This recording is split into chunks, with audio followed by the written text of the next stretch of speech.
L'association des parents d'élèves du centre éducatif Markaz Ousmane Boun Affan a organisé ce dimanche un concours de mémorisation du Saint-Coran. Nombre de jeunes filles et garçons ont participé à ce concours. L'événement s'est déroulé à la maison des jeunes de Afia de Mamadou Kalisso, commente les images d'Ibrahima Souri Kamara. Ashhadu an la ilaha illa anta ashhadu an la ilaha illa Allah wahdahu la sharika lah wa ashhadu anna Muhammadan abduhu wa rasuluhu. Inculquer l'éducation et la foi islamique, créer l'émulation entre jeunes apprenants, c'est le but recherché par les organisateurs. Ce dimanche matin, des dizaines de jeunes filles et garçons ont participé à cette compétition. L'un d'entre eux interpelle. Chers parents, chers enseignants, pour mettre en avant ce que nous sommes et ce à quoi nous aspirons, musulmans dans les faits et dans notre comportement, connaître notre religion afin de mieux la pratiquer. Nous devons nous adonner à notre religion et mener le combat ensemble. Le Markaz Ousmane Boun Affan, situé à Afia dans la commune de Dixine, compte près de 100 élèves, plusieurs encadreurs. Un programme riche et varié est dispensé aux apprenants.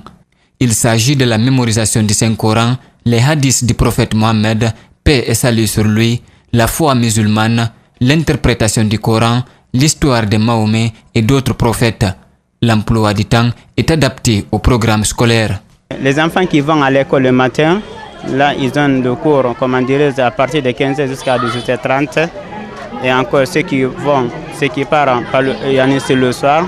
Maintenant, eux, c'est à partir de 8h jusqu'à 12h. Tous les jours sauf le vendredi. Vendredi, c'est le jour de repos. Ces encadreurs invitent les parents à accompagner les enfants dans la recherche de leur créateur. ربنا تقبل منا إنك أنت السميع العليم سبحان ربك رب العزة عما يصفون وسلام على المرسلين والحمد لله رب العالمين. Je vous remercie.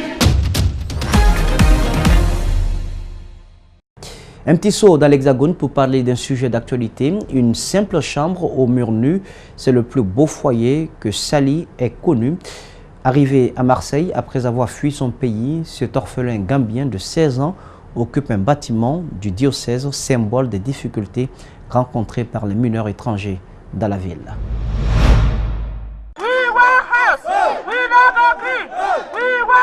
Ils sont environ 200. Parmi eux, un grand nombre de mineurs non accompagnés. Sans domicile fixe, ces migrants interpellent le département des Bouches-du-Rhône, censé leur fournir un hébergement. Respectez notre droit. On est des hommes comme vous, on est des humains comme vous. S'il vous plaît, respectez notre droit. Depuis quelques semaines, ils squattent un bâtiment du diocèse en face du conseil départemental. Parmi eux, Saliou, venu de Gambie. Violé à répétition dans une geôle libyenne, il a fini par s'échapper pour arriver à Briançon, où il a été brièvement hospitalisé. Ils m'ont dit vas-y, tu peux y aller, va trouver un endroit où vivre. Après tu pourras continuer ton traitement. Alors j'ai quitté Briançon et j'ai décidé de venir à Marseille. Mais je suis jeune, je suis un enfant. Mais je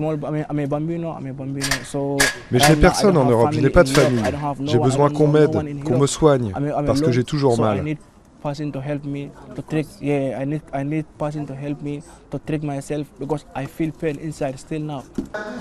Une fois qu'un juge certifie leur minorité, ces jeunes obtiennent une ordonnance provisoire de placement. C'est au département de leur trouver une place et un accompagnement socio-éducatif. Mais dans les faits, ils se retrouvent souvent à l'hôtel, exposés à la prostitution ou à la drogue. Non seulement c'est une non-application de la loi, c'est une non-application des décisions de justice que constitue une ordonnance provisoire de placement, c'est une mise en danger objective. Alors on nous dit oui, mais on prend en charge 95% de la situation. Parfait, d'abord c'est pas 95, c'est 90%. Et ensuite, et les 10%, qu'est-ce qu'on penserait d'un service hospitalier qui dit quand même on fait bien notre travail, on s'occupe de 90% des malades. Qu'est-ce qu'on penserait d'un lycée qui dit quand même on s'occupe de 90% des élèves. Enfin. Les associations réclament 100 places supplémentaires en foyer. Mais l'organisme missionné par le département dit faire au mieux avec les moyens qu'il a. Bien sûr que la logique et collectivement, tout le monde s'entend pour dire que créer des places, c'est aussi créer des établissements. Mais c'est pas si simple. Et à partir du moment où c'est pas si simple, créer de la diversification dans les modalités d'hébergement, ça doit, à minima, nous permettre justement de répondre d'abord à l'urgence de la prise en charge. Le département affirme avoir proposé une solution d'hébergement à 4 mineurs présents sur le site et promet la construction de 100 places de foyer dans l'année.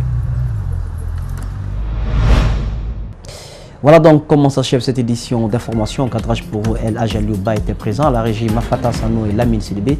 Le tout sous la supervision technique d'Ali Kabay de Francis Collier. Passe une agréable suite de programme sur Espace TV, la télé de notre planète.